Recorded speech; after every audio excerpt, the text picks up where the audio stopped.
Good evening, people. Just thought I'd do a quick video while I'm out for a walk.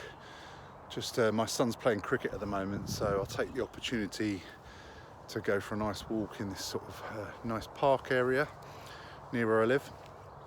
And I was speaking to someone today about their CV, and it wasn't about, trying to convince them to, buy any services or anything like that. But it really reminded me how when I sometimes see someone's CV, it's really a reflection of how they come across on the telephone when I speak to them.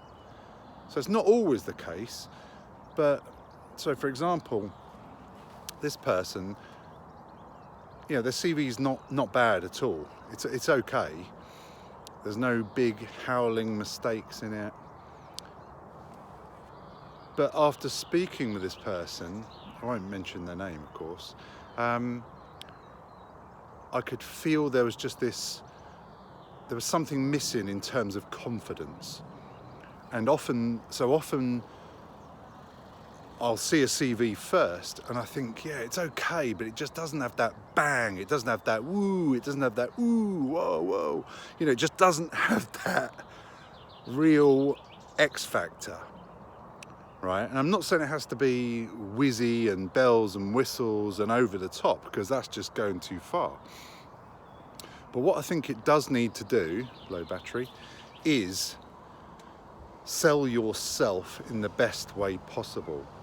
And so sometimes I do believe that the CVs that I see are not selling the people in the best possible way to recruiters and hiring managers. So maybe it's your opening statement, maybe it's other things. But often sometimes it's happened a few times when I've spoken to people on some of these clarity calls, is I can sense before I've even spoken to them, just by seeing their CV and looking at their LinkedIn profile, that they just feel a little bit lacking in confidence. And then I see the CV and it matches it.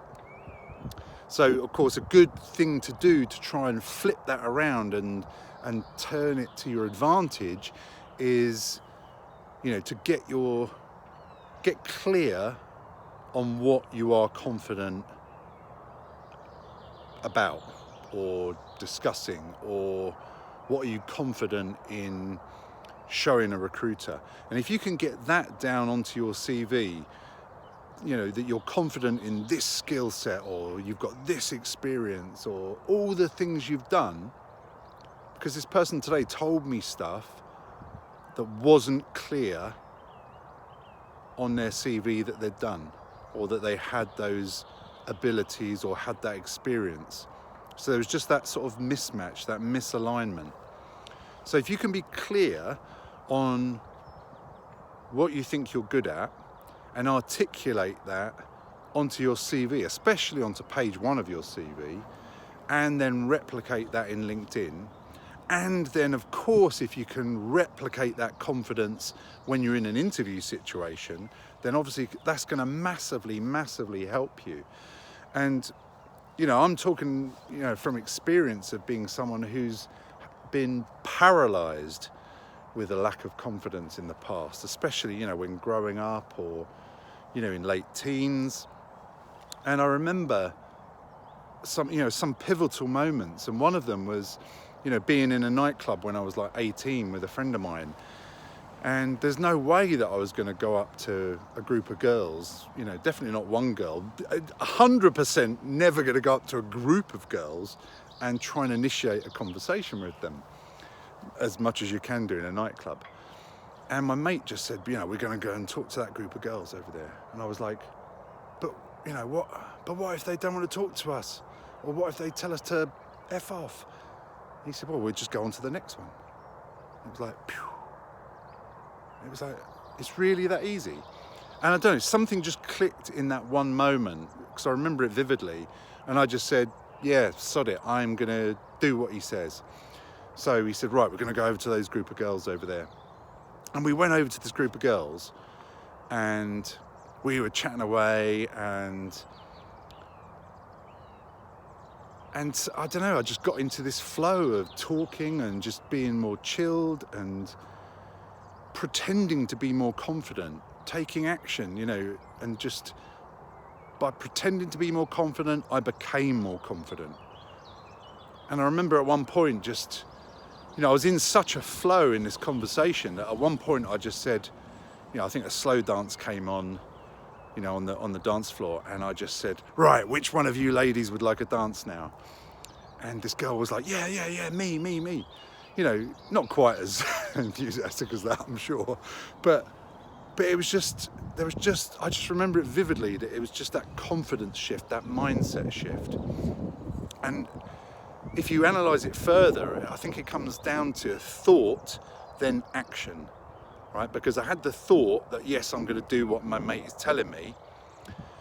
And I then carried it through and did the action. I approached the girls, and then there was another decision to be made. Was it, am I going to follow this through? Am I going to chat to them, or am I just going to back away and walk off to the bar and drown my sorrows?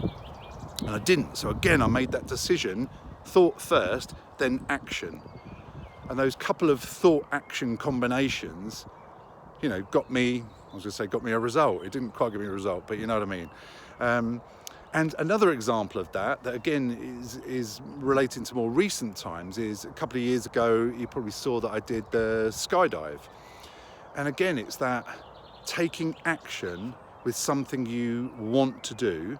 So you're making that conscious awareness, that conscious decision to book it, for example, to turn up, to go there. And then, of course, you've got to follow through with the action of actually, getting all kitted up and everything else. And then, again, there's always a chance of backing out. But again, conscious thought of, I'm going to go through with this. I'm just going to go with the flow. And I knew that point in time, that decision point, was when I'm approaching the plane to get on it. Because I knew once I get on it, it's doubtful that obviously I could refuse to jump and just come down in the plane again, I'm sure people have done that. But in my head, it was like, conscious decision, I am going to do that.